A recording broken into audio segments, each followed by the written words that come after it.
இந்த இடத்தை பற்றிய முக்கிய தகவல்கள். நீங்கள் பார்த்து கொண்டிருப்பது நாசரேத் ஊரில் உள்ள பெரிய தேவாலயத்தை பார்த்து கொண்டிருக்கிறீர்கள். இங்கே சில ஆண்டுகள் புனித சூசையப்பு, புனித மரியாள், இயேசு அவருடைய சகோதர சகோதரிகள் தங்கி வேலை பார்த்த ஒரு இடம்தான் நாசரேத். இவர் இருந்த வீடு கீழே இருந்த ஆலயத்தின் கீழ்ப்பகுதியில் இருக்கிறது. அந்த வீட்டின் மேலே தான் இந்த ஆலயம் கட்டப்பட்டிருக்கிறது. இந்த ஆலயத்தின் பெயர் சர்ச் ஆஃப் அனௌன்சியேஷன், அறிவிப்பின் ஆலயம் என்று அழைக்கப்படுகிறது. புனித மரியாள் அவர்களை கேப்ரியல் தூதன் சந்தித்து, கிருபை பெற்றவர்களே வாழ்க, உனக்கு ஒரு குமாரன் பிறப்பான், இயேசு என்று பெயரிடுவாயாக என்று தேவதூதனால் செய்தி அறிவிக்கப்பட்டது. ஆகையால் தான் சர்ச் ஆஃப் அனௌன்சியேஷன் என்று அழைக்கப்படுகிறது, அறிவிப்பின் ஆலயம். நீங்கள் பார்த்து கொண்டிருக்கிறது நாசரேத், இஸ்ரவேல் தேசத்தின் வடபகுதியில் இருக்கிற அந்த நாட்களிலே ஒரு கிராமமாக இருந்தது. இன்றைக்கு ஒரு பெரிய நகரமாக இது இருக்கிறது. இந்த இடத்துக்கு 2013ஆம் ஆண்டு போயிருந்தேன். அந்த ஆலயத்தினுடைய கீழ்ப்பகுதியிலே சில காரியங்களை நாம் பார்த்து கொண்டிருக்கிறோம். இது நாசரேத் ஊர். இங்கே பல ஆண்டுகள் இயேசு தங்கியிருந்தார். தேவதூதன் மரியாளை சந்தித்த இடம். மரியாளை பார்த்து தேவதூதன் கிருபை பெற்றவளே வாழ்க, நீர் குமாரனை பெறுவாய், அவருக்கு இயேசு என்று பெயரிடுவாயாக என்று அறிவிக்கப்பட்ட ஒரு ஆலயம். தாய் தகப்பனோடு தங்கி தச்சு வேலை பார்த்து கொண்டிருந்த ஊர் இந்த நாசரேத் ஊர். இந்த இடத்துல மிகப்பெரிய ஆலயம் கட்டப்பட்டிருக்கிறது.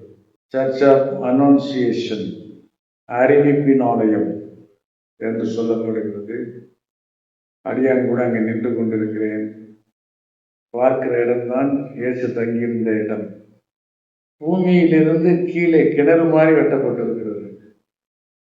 நீ பார்க்கிற இடம் இயேசு தங்கியிருந்தது. இப்போது நாம் பார்க்கிற இந்த இடம் சாதாரணமான ஒரு இடம் அல்ல. இது நாசரேத், மரியாளும் யோசேப்பும் வாழ்ந்த இடம் என்று வரலாற்று பாரம்பரியத்தில் குறிப்பிடப்படும் பகுதி. இங்கே இந்த வீடுகளை பாருங்கள். பெரிய அரண்மனை போல இல்லை, மிகவும் எளிமையான கற்களால் கட்டப்பட்ட வீடுகள். அந்த காலத்தில் மக்கள் எப்படி வாழ்ந்தார்கள் என்பதை இந்த இடம் நமக்கு கண்முன்னால் காட்டுகிறது. இங்கே நின்று பார்க்கும்போது மரியாள், யோசேப்பு, சிறுவனாகிய இயேசு அவர்களின் குடும்ப வாழ்க்கையை மனக்கண்ணில் நினைத்து பார்க்க முடிகிறது. அங்கே தொட்டி மாதிரி பள்ளமா இருக்கு பாருங்க. அந்த யூனிகள் போகும்போது வரும்போது இந்த தொட்டியில தான் வெளியில போயிட்டு வரும்போது கால் கழுவணும், கையெல்லாம் கழுவுங்க. சுத்திகரிப்பு தொட்டி என்று சொல்வார்கள்.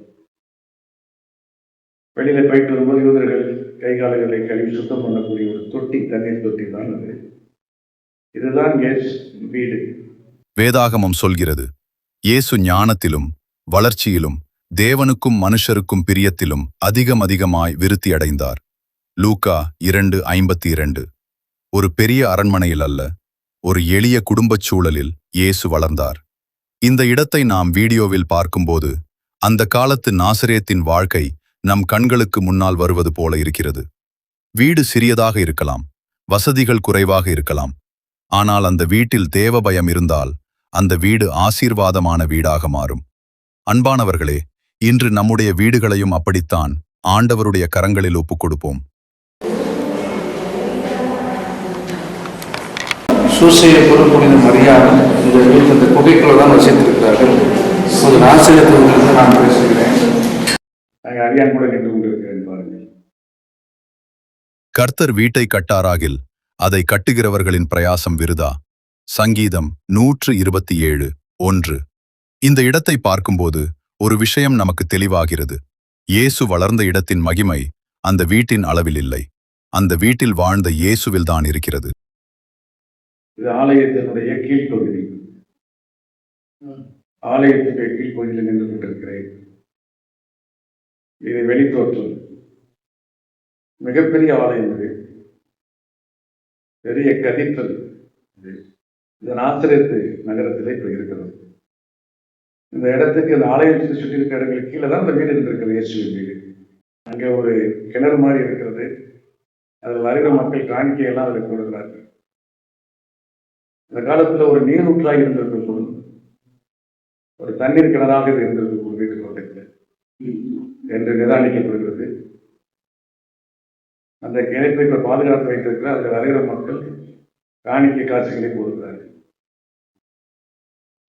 உலகம் முழுவதும் இருந்து லட்சக்கணக்கான மக்கள் வந்து இந்த ஆலயத்திலே ஜெபம் பண்ணுகிறார்கள். பன்னாட்டு மக்களை இங்கே பார்க்கலாம். இப்ப நம்ம கானா ஊருக்கு வந்துட்டோம். நாசிரியத்துக்கு பக்கத்தில் இருக்கிற கானா ஊருக்கு வந்திருக்கிறோம். ஆலயத்தினுடைய உச்சி. கானா ஊர்ல கல்யாணம் நடந்துச்சு இல்லையா, அந்த இடத்துக்கு வந்திருக்கிறோம். கானா ஊர் கல்யாண வீட்டுக்கு வந்திருக்கிறோம். அங்க ஒரு ஆலயம் இருக்கிறது. அந்த ஊரின் அன்றாட வாழ்க்கையும் இயேசு செய்த முதல் அற்புதமும் நினைவுக்கு வருகிறது. கானா ஊர் திருமணத்தில் தண்ணீர் திராட்சரசமாக மாறியது. மனிதர்களால் முடியாததை இயேசுவால் முடியும் என்பதை அந்த காட்சி நமக்கு நினைவூட்டுகிறது. அவர் உங்களுக்கு சொல்வதெதுவோ அதன்படி செய்யுங்கள் என்ற வார்த்தை இன்றும் நமக்கு விசுவாச பாடமாக இருக்கிறது. நாசிரியத்து பக்கத்திலேயே தான் கானா ஊர். இதுதான் கானா ஊர் ஆலயத்தினுடைய உட்பகுதி. ஜாடியெல்லாம் இருக்கு பாருங்களேன். தண்ணீர் திராட்சரசமா மாற்றினார் அல்லவா. இதுதான் கானா ஊர் ஆலயம். இது பேர் வெட்டிங் சர்ச், திருமண ஆலயம் என்று பெயர். இங்கே புதிய திருமணமாக அவர்கள் இங்கே வந்து திருமணம் கூட செய்து கொள்கிறார்கள் என்று கேள்விப்பட்டேன். அங்கே ஒரு எழுதி வைக்கப்பட்டிருக்கிறது பாருங்க. கானான் போட்டிருக்கு பாருங்க. கானான். இது கானா ஊர் கிராமத்தில் இருக்கிற ஆலயம். இந்த ஆலயத்துக்கு ஆங்கிலத்தில் வெட்டிங் சர்ச் என்று பெயர், தமிழில் திருமண ஆலயம் என்று பெயர். நீங்கள் பார்த்து கொண்டிருக்கிறது கானாவூரில் இருக்கிற ஆலயம்.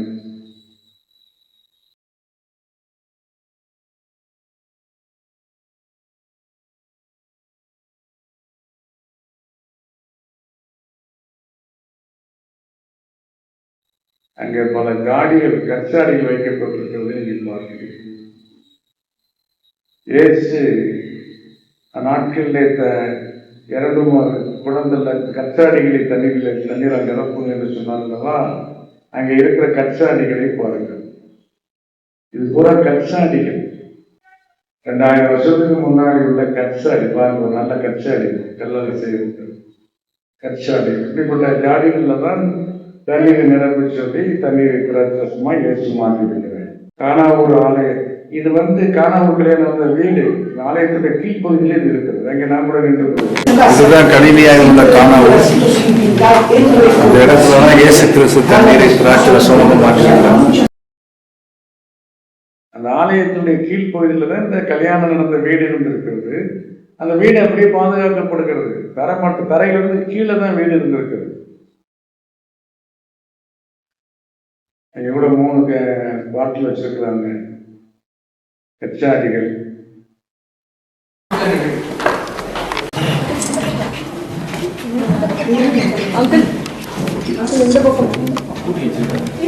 அந்த கல்யாணம் நடந்த வீடு, கானாவூர்ல கல்யாணம் நடந்த வீட்டை தான் நீங்க பார்த்துட்டு இருக்கீங்க. சர்ச்சுக்கு கீழே இருக்குது. பழங்க 2000 வருஷத்துக்கு முன்னாடி இப்படி வாழ்ந்திருக்கிறாரு. அந்த இடம் இன்றைக்கும் பாதுகாக்கப்படுகிறது. இந்த வீட்டை சுற்றி தான் அந்த ஆலயம் கட்டப்பட்டிருக்கிறது. ஒரு ஹோட்டலுக்கு சாப்பிட வந்திருக்கிறோம். நாசரேத்தில் ஒரு ஹோட்டல்ல சாப்பிட வந்திருக்கிறோம். அங்கே ஹோட்டல்ல உட்கார்ந்துருக்கிறது பாருங்க.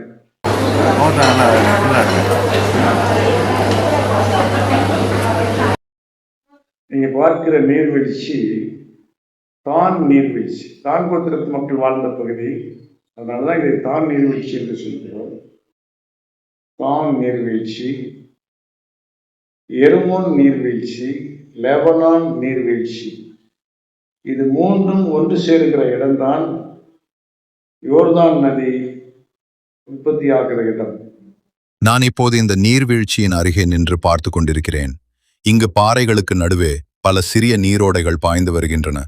இந்த நீரின் முக்கிய ஆதாரங்கள் ஹெர்மோன் மலைப்பகுதியிலிருந்து வரும் பனிநீர் மற்றும் ஊற்றுகளாகும். இந்த ஓடைகள் ஒன்றாக இணைந்து வடக்கில் பாய்ந்து இறுதியில் யோர்தான் நதியாக உருவாகிறது. இதை பார்க்கும்போது ஒரு சிறிய நீரோடை எப்படி பெரிய நதியாக மாறுகிறது என்பதை நேரில் காண்கிறேன். வேதாகமத்தில் இயேசு ஞானஸ்நானம் பெற்ற யோர்தான் நதி இவ்வாறு உருவாகி வருவது மிகவும் ஆச்சரியமாக இருக்கிறது. இந்த நீர்வீழ்ச்சி கலிலேயா கடல்ல போய் சேர்த்து அது வழிந்து சவக்கடல்ல போய் நிக்குது. சவக்கடல்ல விட்டு தண்ணி போகாது. ரொம்ப பள்ளமான பகுதி. 3 நீர்வீழ்ச்சியுடைய தண்ணீர் இந்த இடத்துல தான் கலக்குது. எர்மோன் நீர்வீழ்ச்சி, லெபனான் நாட்டு நீர்வீழ்ச்சி, தான் நீர்வீழ்ச்சி, இது 3 ஒன்று சேர்க்கிற இடம் தான் இந்த இடம். இதுதான் யோர்தான் நதி உற்பத்தியாகிற இடம். நீங்கள் பாருங்கள், யோர்தான் நதி உற்பத்தியாகிற இடத்துல தான் நான் நின்று கொண்டிருக்கிறேன். இதை தான் நீர்வீழ்ச்சி, தான் கோத்திரத்தார் வாழ்ந்த பகுதி, அதனால் தான் நீர்வீழ்ச்சி என்று அழைக்கிறோம்.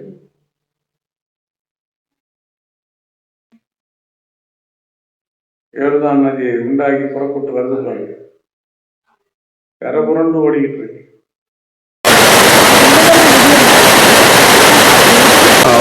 தான் நீரோடை, தான் கோத்திரம் கொடுக்கப்பட்ட பகுதியில் தான் நான் நிற்கிறேன்.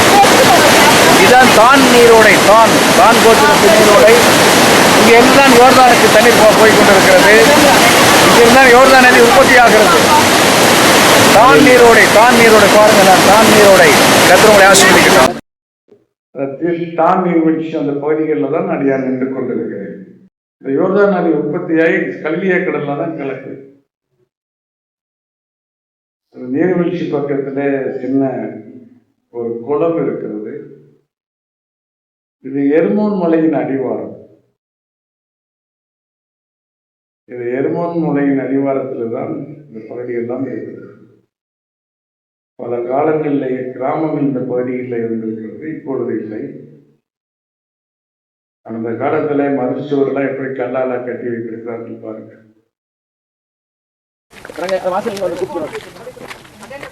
Come on, let's go.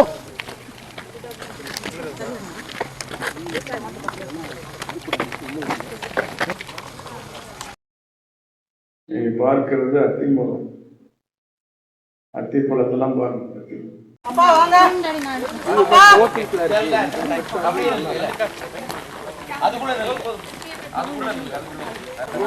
It's a Greek word. இப்ப நீங்க பாக்குறீங்க பாருங்க, பல்லமா ஒரு பகுதி. இங்கதான் 12 வருஷமாய் பெரும்பாடு ஒரு ஸ்திரியை ஏற்று சுகமாக்கினார் படிக்கிறது இல்லையா? இந்த இடத்துல ஒரு கிராமம் இருந்திருக்கிறது. அது இப்பொழுது இடிக்கப்பட்ட நிலையிலே கிடக்கிறது. இது எர்மோன் மலையின் அடிவாரம் தான். 12 வருஷமாய் பெரும்பாடு ஒரு ஸ்திரியை குணமாக்கின ஒரு கிராமம் தான் நீங்க பார்க்கிற அந்த பள்ளமான பகுதி. அங்க பல வீடுகள் இடிந்த நிலைகள் பார்த்தீங்கன்னா, இங்கதான் அந்த ஸ்திரியை சுகமாக்கி இருக்கிறார். நான் இப்போது 12 வருடங்களாக பெரும்பாடுபட்ட அந்த ஸ்திரீயின் சம்பவம் நடந்த நினைவு கூர்ந்து பேசுகிறேன். எத்தனை மருத்துவர்களிடம் சென்றாலும் குணமடைய முடியாமல் தன் சொத்தையெல்லாம் செலவழித்தும் பலன் இல்லாமல் இருந்தாள். ஆனால் இயேசுவை பற்றி கேள்விப்பட்டவுடன் அவருடைய வஸ்திரத்தின் ஓரத்தை தொட்டாலே நான் குணமடைவேன் என்று விசுவாசித்தாள். கூட்டத்தின் நடுவில் வந்து இயேசுவின் வஸ்திரத்தை தொட்ட அந்த நொடியில் அவளுடைய பெரும்பாடு நின்று போனது. இன்று இந்த இடத்தை நினைத்து பார்க்கும்போது ஒரு உண்மை தெளிவாகிறது. மனிதர்களால் முடியாத இடத்திலும் இயேசுவை விசுவாசிக்கிறவர்களுக்கு அற்புதம் உண்டு. கிராமம் இப்போ இடிஞ்சு கிடக்குது. இது எர்மோன் மலையின் அடிவாரத்துல தான் இந்த கிராமம் இருக்கிறது. அங்கே பாருங்க, மாதுளை, சிறையினுடைய மாதுளை பழத்தை பாருங்க. மாதுளை பழம்லாம் பெருசு பெருசா இருக்கு. அந்த கிராமம் 12 வருஷமாய் பெரும்பாடு சரி வாழ்ந்த கிராமத்துல தான் நான் நின்று கொண்டிருக்கிறேன். 12 வருஷமாய் பெரும்பாடு உள்ள ஸ்திரியை இயேசு சுகமாக்கினார் என்று வேதத்தில் வாசிக்கிறோம். அந்த பெரும்பாடு உள்ள ஸ்திரி பிறந்த ஊர் இந்த ஊர் தான். இங்கே தான் இருந்திருக்கிறது. அந்த இடத்துல நின்று தான் நான் பேசி கொண்டிருக்கிறேன். 12 வருஷமாய் பெரும்பாடு உள்ள ஸ்திரிக்கு இயேசு சுகம் கொடுத்த இடம் இந்த இடம் தான். இந்த இடத்துல அவருடைய வீடு இருந்திருக்கிறது. இங்களுடைய பழைய ஒரு ஆலயம் ஒன்று இருக்கிறது. கர்த்தர் உங்களை சுகமாக்குவார். கர்த்தர் உங்களை ஆசீர்வதிக்கட்டும். ஆமென். அங்கே அறியான் பேசி கொண்டிருக்கிறேன். 12 வருஷமாய் பெரும்பாடு உள்ள ஸ்திரி வாழ்ந்த கிராமம் இன்னும் அங்கேயே தான் நின்று கொண்டிருக்கிறோம். டூரிஸ்ட் பஸ் தான் நிற்கிது பாருங்க. இங்கே பாருங்க, ஒரு உருண்டை, இரும்பு உருண்டை மாதிரி இருக்கு. இயேசு பிலிப் செசரியாவின் திசைகளில் வந்தார் என்று சொல்லப்பட்டிருக்கிறது. அப்பொழுது பேதுருவை பார்த்து இயேசுகிறதா, நீங்கள் என்னை யார் என்று சொல்கிறீர்கள்? இயேசு செசரியா பிலிப்பின் திசைகளில் வந்தபோது சீசர்களை பார்த்து கேட்டார், என்னை ஜனங்கள் யார் என்று சொல்லுகிறார்கள்? அதற்கு சீசர்கள் சொன்னார்கள், சில எலியா என்றும் சிலர் மோசே என்றும் சொன்னார்கள். நீங்கள் என்னை யார் என்று சொல்லி கேட்டபோது நீ தேவனுடைய ஜீவனுள்ள தேவனுடைய குமாரன் என்று சொன்னார்கள். இதுதான் செசரியா பிலிப்பினுடைய திசைகள். இங்கே தான் சொல்லியிருக்காங்க, இந்த கல்லின் மேல் சபையை கட்டுவேன், பாதாளத்தின் வாசல் அதை மேற்கொள்வது என்று சொன்ன இடம் இந்த இடம் தான். இயேசு கிறிஸ்து இந்த இடத்துல தான் அதை சொல்லியிருக்கிறார். கர்த்தர் உங்களை ஆசீர்வதிக்கட்டும். வேதம் சொன்னா நீ ஜீவனுள்ள தேவனுடைய குமாரன். ஜனங்கள் என்ன சொல்லுகிறார்கள்? இறைமையா என்று எலியா என்று சொல்லுகிறார்கள் என்று சொன்னார்கள். அந்த இடம் தான் இந்த இடம். இயேசு சித்தர்களை பார்த்து கேள்வி கேட்ட இடம் இந்த இடம் தான். இந்த கல்லின் சபையை கட்டுவேன், பாதாளத்தின் வாசல்கள் மேற்கொள்வதில்லை. இதை எருமோன் ரிவர் சொல்லி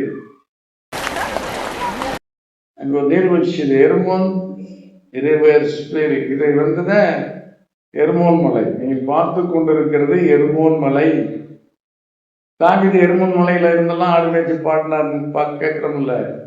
நீங்க பார்க்கிறது அப்படியே பஸ்ல போயிட்டே இருக்கிறா, நீங்க பார்க்கறது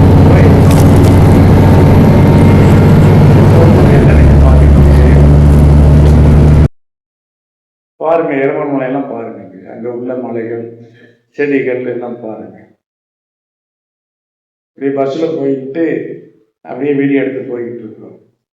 இப்ப நீங்க பார்க்கறது வந்து ஹோலன் கைட்ஸ், கோலன் குன்றுகள் என்று சொல்லுவார்கள். இஸ்ரேலினுடைய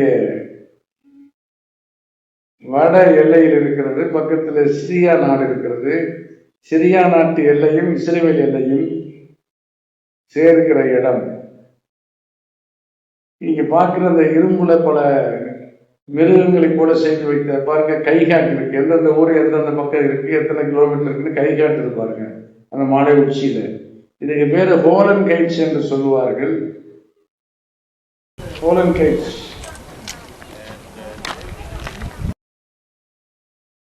கோலன் குன்றுகள் என்று அழைப்பார்கள். பாருங்க, இங்க இருந்து ஒவ்வொரு ஊரும் எவ்வளவு ஹைப்பா எவ்வளவு தூரத்துல இருக்கு. டைபீரியஸ் பாருங்க. நீங்க பார்க்கறது வந்து சிறிய நாட்டு பகுதி. சிரியா ஒரு வேலி தான் குறுக்க. அது சிரியா மக்களுடைய விவசாய நிலங்கள். ஒரு வேலி தான் குறுக்க. பாகிஸ்தான் இந்தியா பாடுற போல அந்த பக்கம் சிரியா, இந்த பக்கம் இஸ்ரேல். இதைத்தான் மெகிதோ என்று சொல்லுவார்கள். மெகிதோ அப்படின்னு வேதத்தில் வாசிக்கிறோம்.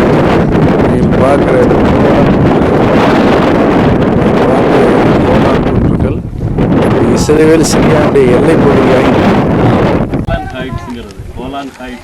இதான் கோலன் கைட்ஸ், கோலன் குன்றுகள் என்று அழைப்பார்கள். மெகிதோ என்றும் சொல்லுவார்கள்.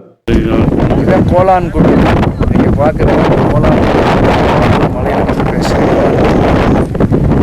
சிரியா நாடு இருக்குது. Israel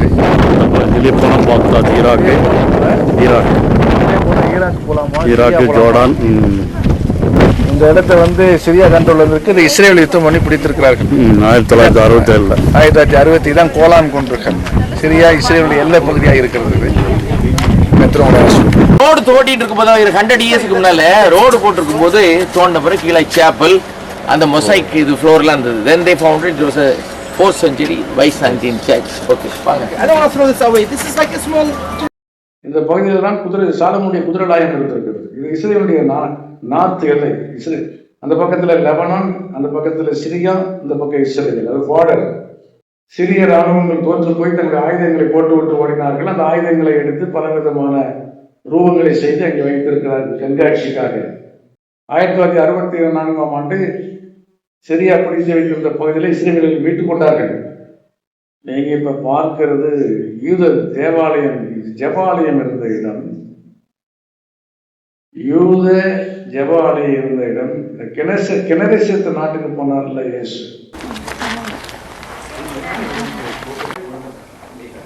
memory of this miracle வந்து எடுத்திருக்கிறாங்க. கல்லறைகளில் பிசாசு பிடிச்சவங்க இருந்தாங்க. இயேசுவே எங்களை வேதனைப்படுத்த இங்கே வந்தீரா என்று கேட்டார் இல்லையா? அந்த கிணரேசத்து நாடு இருந்த இடம், அங்கிருந்த ஒரு ஜெப ஆலயம் இருந்த இடம். இப்ப நம்ம கலிலேயா கடல் வந்துட்டோம். கலிலேயா கரையில் தான் நின்று கொண்டு பேசிக் கொண்டிருக்கிறேன். இந்த கடலுக்கு கலிலேயா கடல் என்று பெயர், திபேரியா கடல் என்று பெயர், கிணரேசத்து கடல் என்று பெயர். இப்போ நான் கலிலேயா கடலுடைய கரையில் தான் நான் பேசிக் கொண்டிருக்கேன். நீங்கள் பார்க்குறது தான் கலிலேயா கடல். இதில் தான் இயேசு கிறிஸ்து பிரயாணம் பண்ணினார். இதில் தான் சீசர்களெல்லாம் 12 சீசர்கள்லாம் மீன் பிடித்த கடல். இதுதான் கலிலேயா கடல். ஒரு மலை அடிவாரத்தில் இந்த கடல் இருக்கிறது.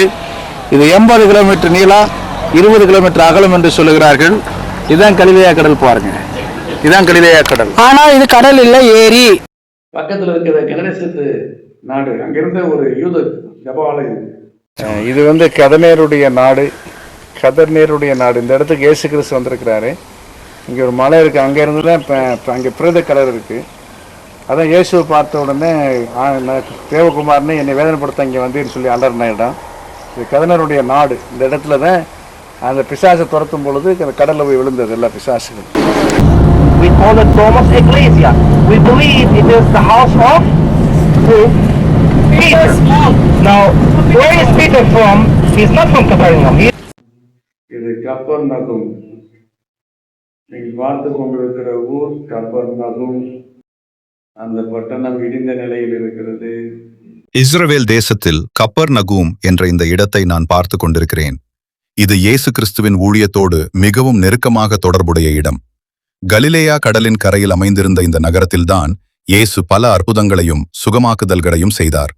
மத்தேயு 4:13 இயேசு கப்பர்நகூமில் வந்து குடியிருந்தார் என்று பார்க்கிறோம். இங்கே பேதுருவின் மாமியாரை காய்ச்சலிலிருந்து குணமாக்கினார், பல நோயாளிகளையும் விடுவித்தார். இன்று நான் இந்த இடத்தில் நின்று பார்க்கும்போது இயேசு நடந்த பாதையில் நாமும் நிற்கிறோம் என்ற உணர்வு வருகிறது. ஆனால் இந்த இடத்தின் கற்களை விட முக்கியமானது இங்கே வெளிப்பட்ட இயேசுவின் வார்த்தையும் வல்லமையும் தான். மத்தேயு 4:16 சொல்வது போல, இருளில் உட்கார்ந்திருந்த ஜனங்கள் பெரிய வெளிச்சத்தை கண்டார்கள். அந்த வெளிச்சமான இயேசு கிறிஸ்து இன்றும் நம்முடைய வாழ்க்கையிலும் வெளிச்சமாக இருக்கிறார். இந்த கப்பர்நகூமில் பேதுரு மாமியார் வீடு இருந்தது.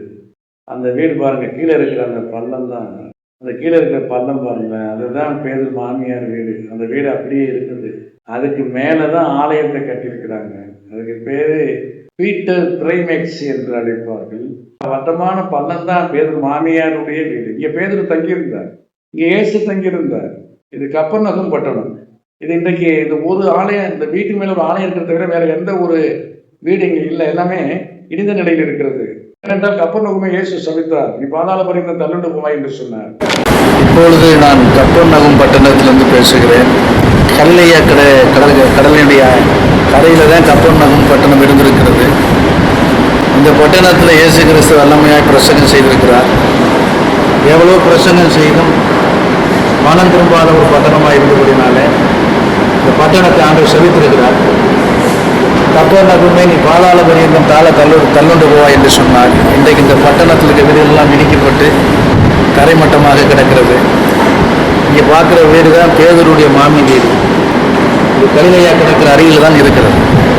அது இன்றைக்கு இடிந்த நிலையிலே காணப்படுகிறது. அது நமக்கு எச்சரிக்கையின் சத்தத்தை கொடுத்து கொண்டிருக்கிறது. ஒரு மனிதன் மனம் திரும்பவில்லை என்றால் என்ன அபாயம் என்பதை இந்த கப்பர்நகூம் பட்டணம் நமக்கு சொல்லிக் கொண்டிருக்கிறது.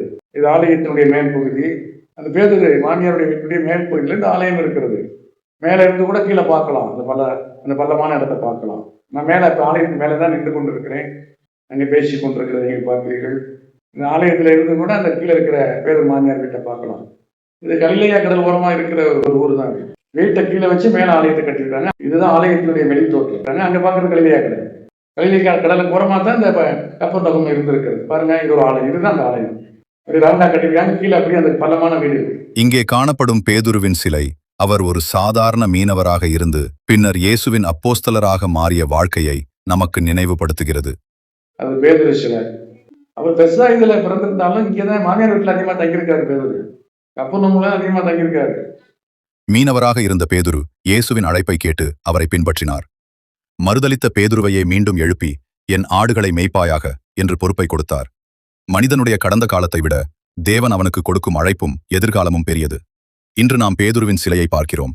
ஆனால் சிலையை விட பேதுருவின் வாழ்க்கையை மாற்றிய இயேசுவையே நினைவு கூற வேண்டும். என்னை பின்பற்றி வா என்று இயேசு அழைத்த அந்த அழைப்பு இன்றும் நம்முடைய வாழ்க்கைக்கும் பொருந்துகிறது. நீ பார்க்கறது கலிலேயா கடல். இதுல நானும் படகுல போனோம். ஒரு மணி நேரம் படகுல எல்லாம் தீமா சேர்ந்து போய் வந்தோம். நல்ல பாடல்களை பாடினோம். சந்தோஷமாக இருந்தது.